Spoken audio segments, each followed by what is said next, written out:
wabarakatuh. Selamat siang dan salam sejahtera bagi kita semua.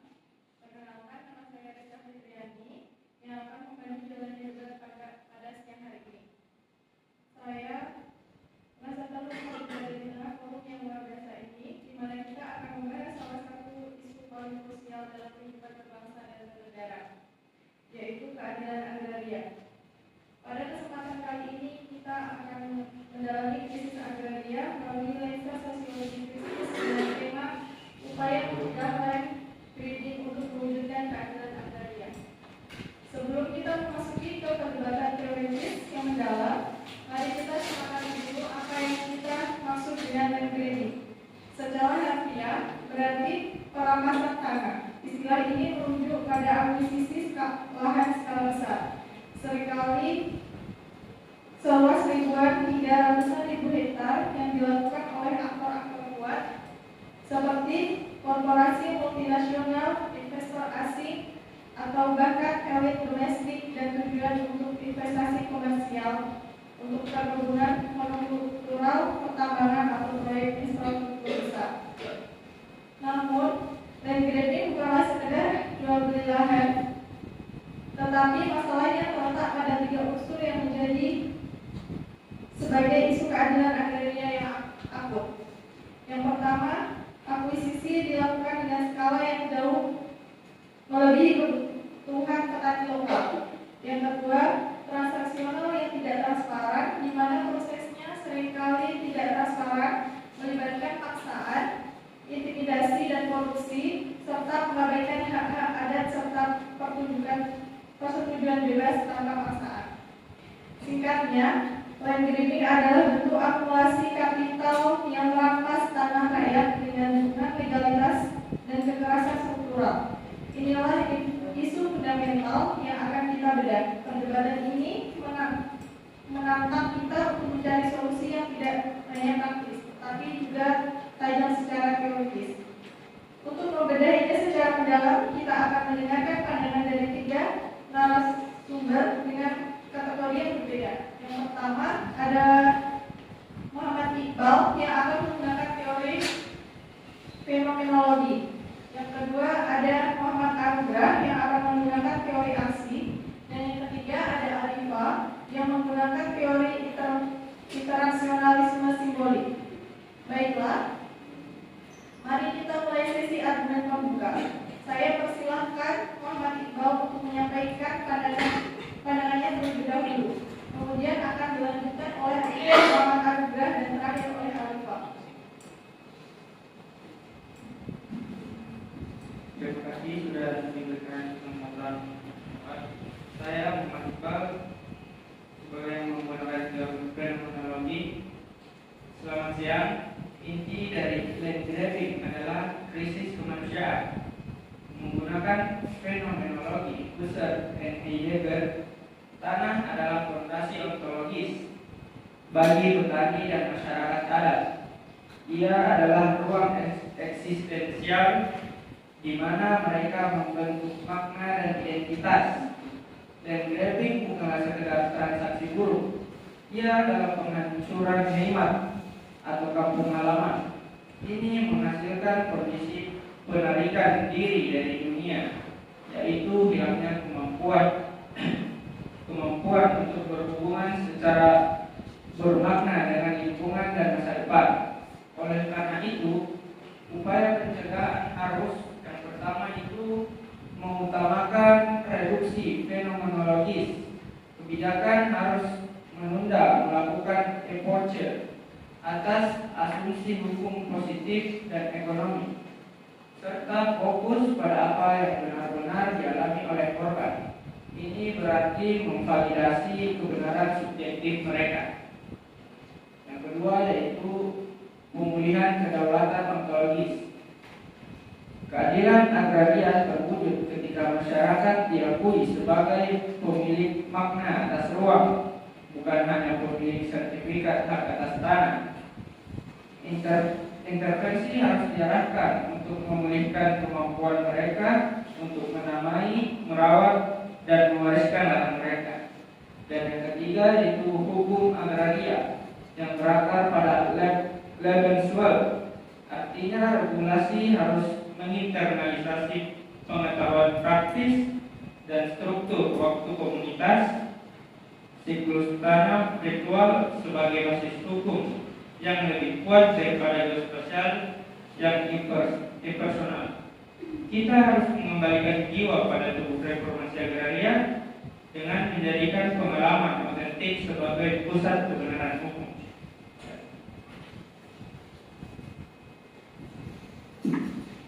Terima kasih. Sementara kita perlu memahami kedalaman penderitaan, kita harus menghindari perangkap subjektivisme. Teori aksi melihat land grabbing sebagai produk dari hukum besi oligarki, yaitu kekuatan struktural yang mendominasi negara demi kepentingan akumulasi kapital. Land grabbing adalah kekerasan struktural yang difasilitasi oleh negara kooperatif. Pencegahan yang efektif harus bersifat transformasional dan melibatkan aksi politik yang radikal seperti yang pertama, praksis sebagai jembatan. Tindakan atau aksi harus menjadi jembatan antara refleksi dan perbuatan struktural. Yang kedua, mengubah struktur kepemilikan. Aksi harus diarahkan pada tuntutan redistribusi tanah melalui nasionalisasi lahan skala besar, pencabutan HGU, dan transfer hak secara permanen kepada petani buram seperti masyarakat adat. Ini adalah tindakan struktural. Yang ketiga, membentuk subjek politik. Masyarakat harus didorong untuk melihat diri mereka bukan sebagai korban yang pasif, tetapi sebagai agen perubahan yang mampu mengguncang dan menata ulang fondasi sistem ekonomi politik yang ada. Keadilan agraria tidak akan pernah diberikan oleh struktur dominan. Ia harus direbut melalui aksi kolektif yang berani. Terima kasih. Selamat siang rekan-rekan semua, selamat siang Bapak. Dalam melihat fenomena land grabbing, kita tidak hanya berbicara soal transaksi lahan ataupun dominasi kekuasaan. Kita juga harus melihat bagaimana makna dan simbol memainkan peran besar dalam keberhasilan praktik tersebut. Melalui teori interaksionalisme simbolik, seperti yang telah diajarkan oleh Matt and Goldman, kita memahami bahwa land grabbing yang sesungguhnya adalah kemenangan dalam perang semiotika, perang untuk menentukan makna yang sah dalam masyarakat. Pelaku land grabbing, baik korporasi besar maupun elit politik, sering menciptakan simbolisasi stigmatik. Mereka memberi label kepada masyarakat adat ataupun petani sebagai liar, primitif ataupun menghambat pembangunan. Label ini kemudian menjadi definisi situasi yang dipercaya oleh birokrasi, aparat hukum, bahkan masyarakat luas.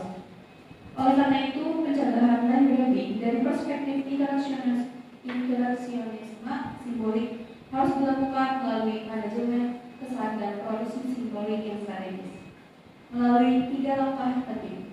Yang pertama adalah dekonstruksi makna lawan. Kita harus membongkar simbol-simbol yang mereka gunakan, logo perusahaan, jargon investasi, PKHGU, dan menunjukkan bahwa semua itu merupakan bentuk kekerasan simbolik dan kepalsuan.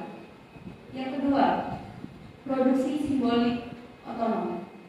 Masyarakat harus menciptakan simbol-simbol tandingan seperti PK adat, ritual publik, ataupun festival panen untuk menegaskan legitimasi moral dan hukum adat mereka. Dan yang ketiga, memenangkan panggung media atau front stage. Dalam istilah government, kita harus menguasai panggung depan. Aksi masyarakat perlu dirancang agar menarik empati publik dan mengubah citra masyarakat dari penghambat pembangunan ataupun pembintang hitam menjadi pahlawan kedaulatan pangan. Dengan memenangkan dan makna ini, kita dapat memperkuat posisi masyarakat dalam menghadapi kekuatan besar di perampasan. Baik, mari kita uji bersama fondasi teoritis yang telah dipaparkan pada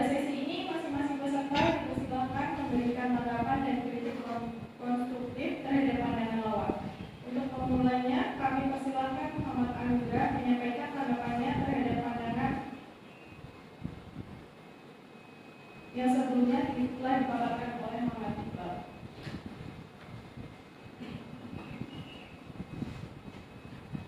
Fenomenologi seringkali dianggap eskapisme moral. Kritik saya adalah fenomenologi membuat kita menjadi penonton penderitaan. Ketika Anda fokus pada epoch dan pengalaman yang dirasakan, Anda secara efektif menarik diri dari analisis kekuasaan yang menghasilkan penindasan itu sendiri. Bagaimana Anda menjelaskan fakta bahwa perapas tanah tidak peduli dengan label jual korban? Mereka hanya peduli pada nilai tukar dan keuntungan. Keadilan tidak dapat dimenangkan hanya dengan mendeskripsikan kedalaman luka. Ia dimenangkan dengan mengubah struktur yang memegang pisau. Narasi Anda adalah refleksi, bukan alat aksi atau bertindak.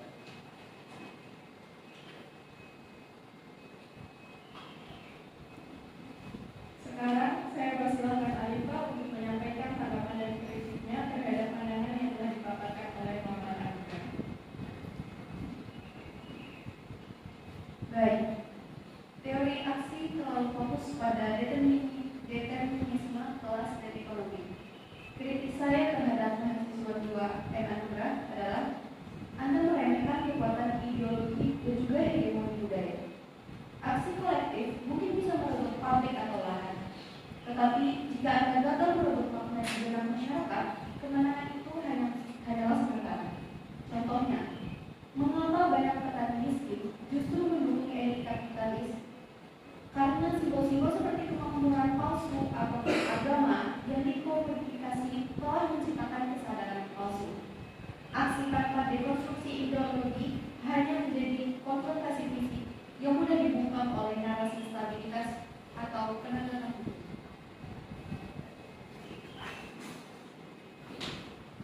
Selanjutnya, kami persilahkan Muhammad Iqbal untuk memberikan tanggapan dan kritik yang membangun terhadap pandangan yang telah dipaparkan oleh saudara kami. Kritik saya, interaksionisme simbolik adalah instrumentalisasi yang dingin dan penuh reduksi. Etis, Anda melihat perjuangan agraria sebagai permainan manajemen kesan dan strategi branding.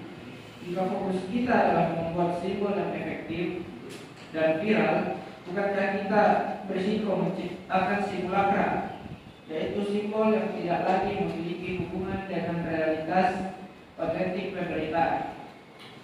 Keadilan agraria sejati adalah pengembalian hak, bukan pemenangan citra.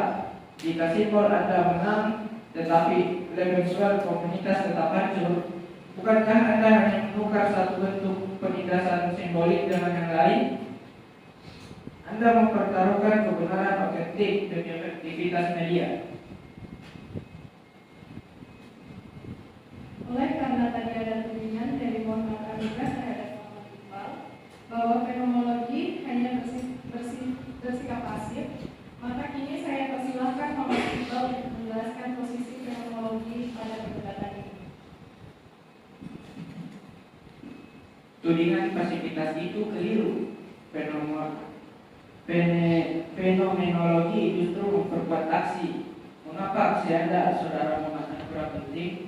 Karena ada jiwa yang terluka. Lebenswell atau Lifeword, kami menyediakan kompas moral untuk aksi Anda. Aksi dengan epoche penangguhan penghakiman dari yang berwenang hanyalah kekerasan baru. Kami mengupayakan agar tujuan akhir dari aksi adalah pemulihan eksistensial, bukan sekedar perebutan kekuasaan kosong. Jadi, karena tadi ada tudingan dari saudari Alifa terhadap saudara Muhammad Anugrah bahwa teori aksi terjebak pada determinisme,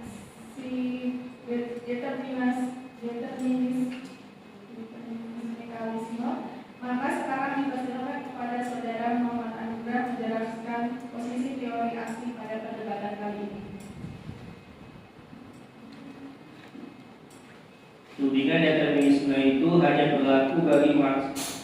Marxisme yang kaku. Kami bicara teori aksi krisis yang berfokus pada praksis pembebasan. Kami tidak menolak simbol. Kami katakan simbol hanya memiliki kekuatan jika didukung oleh kekuatan material. Anda, saudari Alifah, tidak bisa membuat hak adat diakui hanya dengan menayangkannya di TV. Anda harus memobilisasi massa untuk memaksa negara mengakui simbol itu. Aksi memberikan bobot politik pada simbol Anda. Baik, tadi telah disampaikan kritik dari Muhammad Iqbal kepada Alifah bahwa interaksionisme simbolik tidak hanya bersifat instrumental atau sekedar menjadi alat penggunaan. Untuk itu, kami persilakan kepada Alifah untuk memberikan penjelasan lebih lanjut mengenai teori interaksionalisme simbolik dalam perdebatan ini.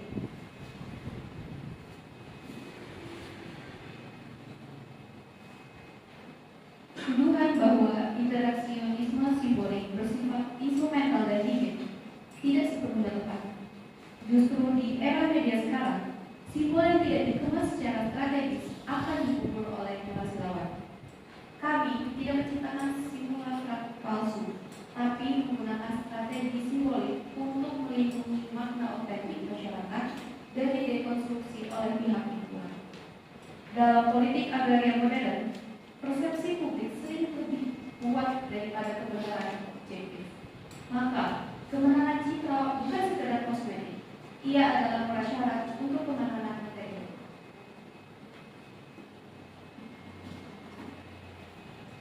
Mari sekarang kita bahas implikasi etis serta kebijakan dari teori yang telah dipaparkan.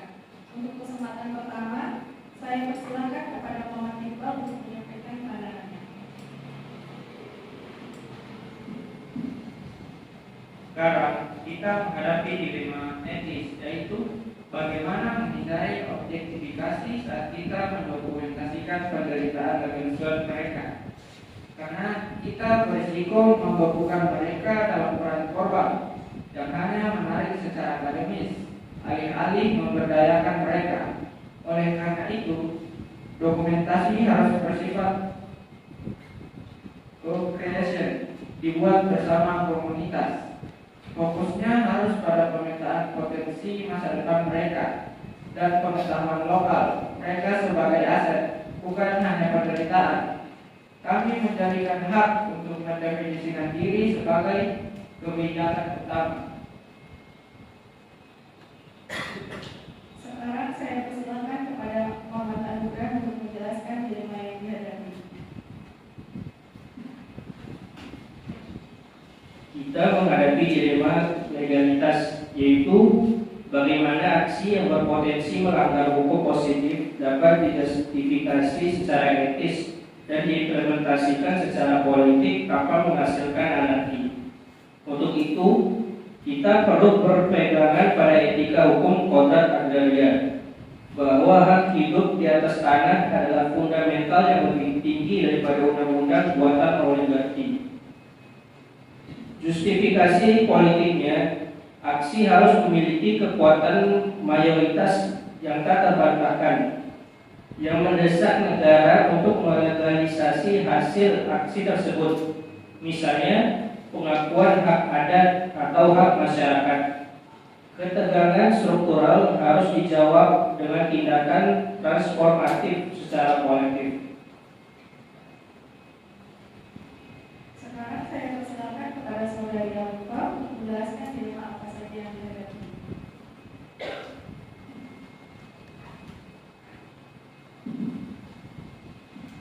Dalam strategi simbolik, dilema utama yang kami hadapi adalah rentannya strategi jangka pendek terhadap backlash atau serangan balik publik. Ketika publik mulai menyadari adanya manipulasi atau ketidakkonsistenan, kepercayaan bisa hilang. Lalu, bagaimana kita membangun kepercayaan publik jangka panjang pada narasi keadilan agraria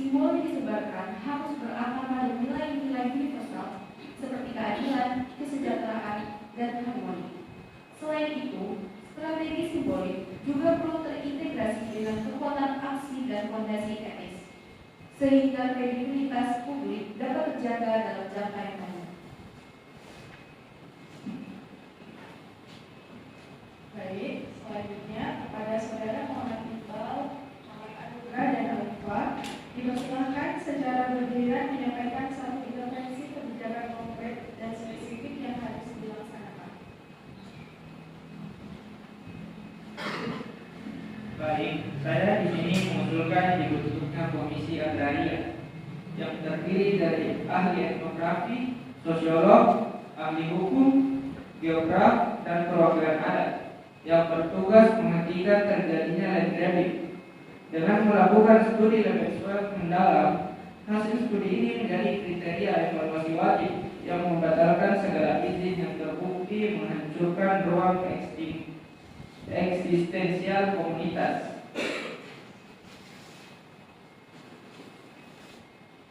Saya mengusulkan pembentukan dana abadi redistribusi agraria. Dana ini akan digunakan untuk membiayai pengambil alihan tanah telantar, tanah sengketa, dan tanah yang melampaui batas maksimum. Dengan skema redistribusi tanah, maka tanah dapat dibagikan kepada petani gurem yang disertai dengan pendampingan teknis agar tanah dapat dimanfaatkan secara optimal. Pendanaan ini mengalihkan sumber daya kapitalis menjadi alat pembebasan agraria.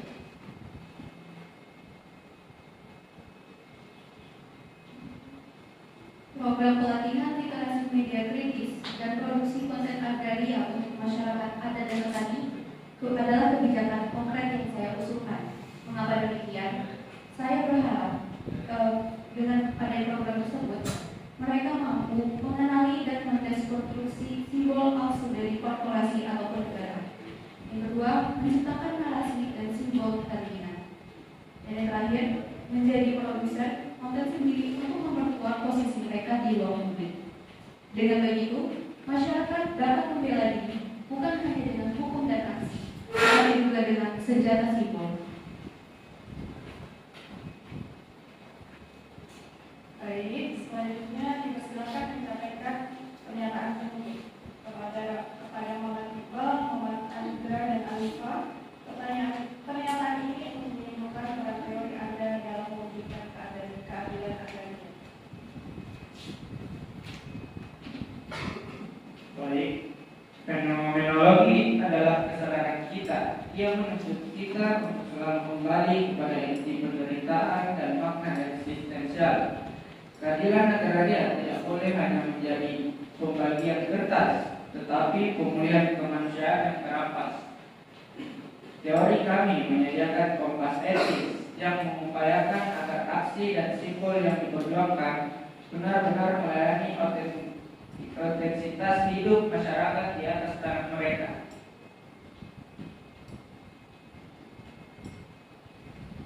Teori aksi adalah kekuatan kita. Tanpa tindakan kolektif, semua wacana dan etika akan diinjak-injak oleh kapital. Kami menuntut perubahan terhadap struktur kepemilikan. Kami mendorong petani menjadi subjek sejarah yang merebut kembali kedaulatan mereka. Hanya melalui mobilisasi dan konfrontasi, kita dapat mengupayakan agar keadilan agraria benar-benar terimplementasi untuk mengubah kertas menjadi kenyataan bagi rakyat.